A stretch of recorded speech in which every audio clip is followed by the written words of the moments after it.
at 1 now on BBC One with Kate Silverton. Tackling excessive fees paid on pension funds, the government says it wants to stop workers being overcharged. It claims limiting the fees could save millions of people tens of thousands of pounds. But how would it work in practice? We'll be looking at the figures, also this lunchtime.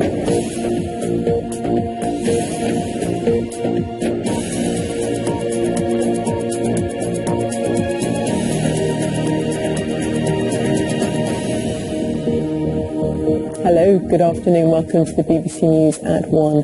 Paying into a workplace pension pot is meant to secure financial security in retirement, but many people could be losing out because too much of their money is being paid out on the administration fees and other costs charged by pension companies.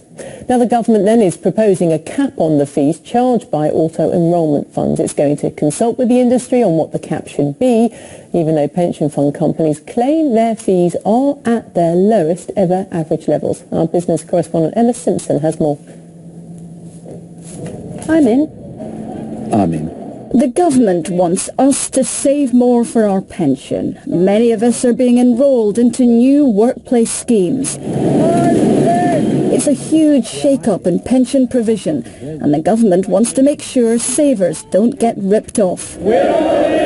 With 10 million people going into workplace pensions over the next few years, it's absolutely vital they get value for money. That's why this is a short consultation. We plan to act early in the next year, and the idea is to make sure that every pound of people's cash that's going into pensions turns into a pension, not into charges. These management charges sound small, but they really do add up. Let's say you join a pension scheme with a 1% charge and start to pay in £100 a month. According to government figures, that could cost you £170,000 in today's money by the time you retire. If the charge is 1.5%, it means you take as much as £230,000 from your pension pot. Ministers say pension providers need to cut costs, but the industry says a lot of companies already charge less than the proposed cap.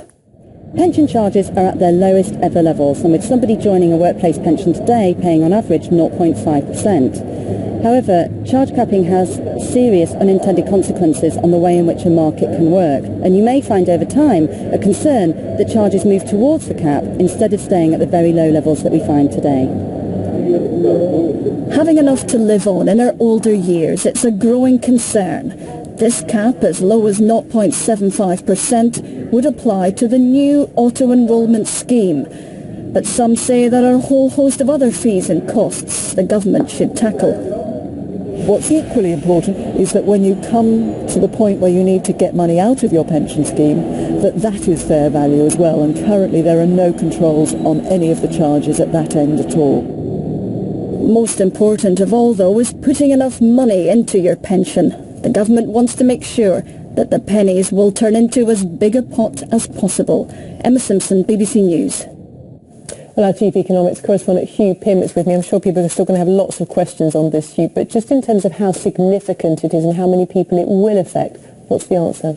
Well, Kate, potentially very significant, because as we heard there from Emma, if you're coming into a pension scheme and you're going to save across your working life, the difference between 1.5% and 0.5 is huge in terms of tens of thousands of extra fees paid over that time. And if the government are wanting people to auto-enrol, they will be enrolled and they only have the chance to opt out if they want to. If they're going to be auto-enrolled, they don't want those people feeling they're being ripped off with high charges. So they will benefit if charges are capped at, say, 0.5%. Equally, people already in schemes at the same employers, which people will be opted into in auto-enrolment, they'll benefit as well.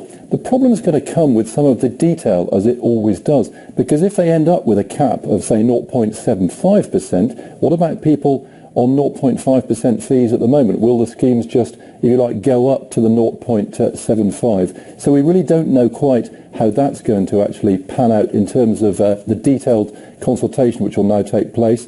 And actually the industry is already saying that the fees have come down naturally because of competition to 0.5% anyway, and a cap will distort the whole thing. So a lot of work to be done still on this. Yes, more answers to come. Thank you.